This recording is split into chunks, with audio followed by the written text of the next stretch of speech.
గాయత్రి వంటింటికి స్వాగతం. ఇక్కడ నేను చూపించబోయే వంటని మీరు కూడా చేసి మీ ఫ్యామిలీ మెంబర్స్తో రుచి చూసి ఎంజాయ్ చేస్తారని ఆశిస్తాను. ఈ వంటలపై మీ అభిప్రాయాలు, ప్రశ్నలు నాకు gayatri@gayatrivantillu.com ద్వారా తెలియపరచగలరు.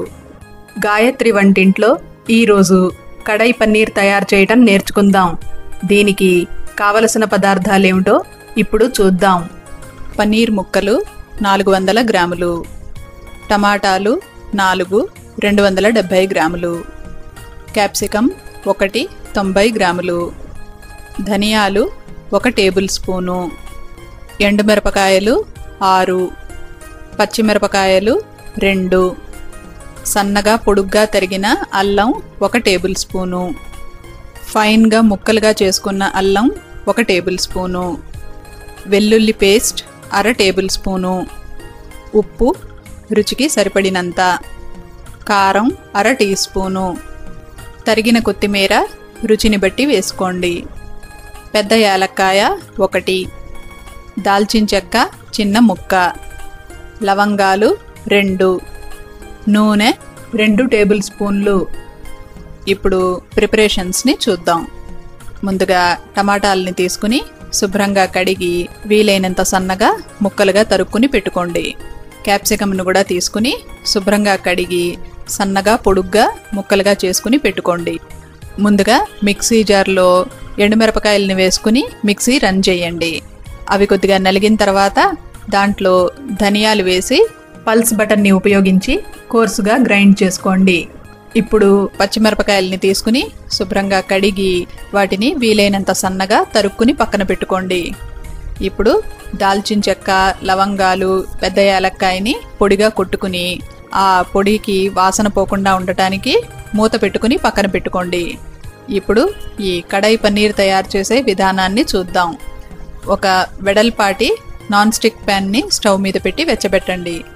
దాంట్లో నూనె వేసి కాయండి. నూనె కాగిన తర్వాత ధనియాల మిశ్రమం వేసి ఫ్రై చేసుకోండి. ఇది మాడకుండా చూసుకోండి. ఆ తర్వాత దీంట్లో సన్నగా తరిగిన పచ్చిమిరపకాయలు, అలాగే సన్నగా తరిగిన అల్లం, వెల్లుల్లి పేస్ట్ ఇవన్నీ వేసి బాగా ఫ్రై చేసుకోండి. ఇప్పుడు ఇందులో సన్నగా తరిగిన టమాటా ముక్కలు వేసి బాగా కలపండి. అంతా బాగా కలుపుకుని ఉప్పు వేసుకోండి. ఇప్పుడు దీంట్లో సుమారు 20 మిల్లీలీటర్ల నీళ్లు పోసి బాగా కలుపుకోండి. ఇప్పుడు ఈ టమాటాలు ఉడకాలన్నమాట. మూత పెట్టి 2 నిమిషాలు కానీ లేదా నూనె పైకి తేలేదాకా వాటిని ఉడికించుకోండి. ఈ మిశ్రమంలోంచి నూనె బయటికి రావాలన్నమాట. ఆ పాటికి టమాటాలు ఉడుకుతాయి. ఇప్పుడు దీంట్లో కారం, కొట్టి పెట్టుకున్న మసాలా పొడి వేసి బాగా కలపండి. అంతా కలిపిన తర్వాత ఇందులో క్యాప్సికమ్ ముక్కలు వేయండి. అలాగే పన్నీర్ క్యూబ్స్ కూడా వేసి జాగ్రత్తగా కలపండి. ఈ మసాలా అంతా ఈ ముక్కలకి బాగా పట్టాలన్నమాట. ఆ రకంగా కలుపుకుని దీంట్లో ఇప్పుడు సన్నగా పొడుగ్గా తరిగిన అల్లం ముక్కల్ని వేయండి. అలాగే తరిగిన కొత్తిమీరను కూడా వేసి మళ్ళీ కలపండి. ఈ రకంగా 1 నిమిషం పాటు కలుపుకుంటే కడాయి పన్నీర్ తయారైపోతుంది. దాన్ని తీసి ఒక సర్వింగ్ బౌల్లో పెట్టుకుని సర్వ్ చేసుకోండి వేడివేడిగా. ఈ కడాయి పన్నీర్లో మీరు గమనించే ఉంటారు, పెద్దగా మసాలాలేమీ పడలేదు. ఈ కడాయి పన్నీర్కి రుచంతా ధనియాల నుంచే వస్తుందన్నమాట. ఆ ధనియాలు కోర్సుగా కొట్టుకోవాలి. అది పంటి కింద పడినప్పుడు ఆ ఫ్లేవర్ని ఇస్తుందన్నమాట. కాబట్టి ధనియాల్ని పూర్తిగా పొడి చేసి వేయకండి. కోర్సుగా ఉండేటట్టుగా చూసుకుని తయారు చేసుకోండి. ఈ మూవీలో చూపించినట్టు ఈ రెసిపీని మీరు కూడా చూసి నేర్చుకుంటారని ఆశిస్తాను. ఈ రెసిపీకి సంబంధించిన డీటెయిల్డ్ డిస్క్రిప్షన్, టిప్స్ మీరు నా వెబ్సైట్లో చూడగలరు.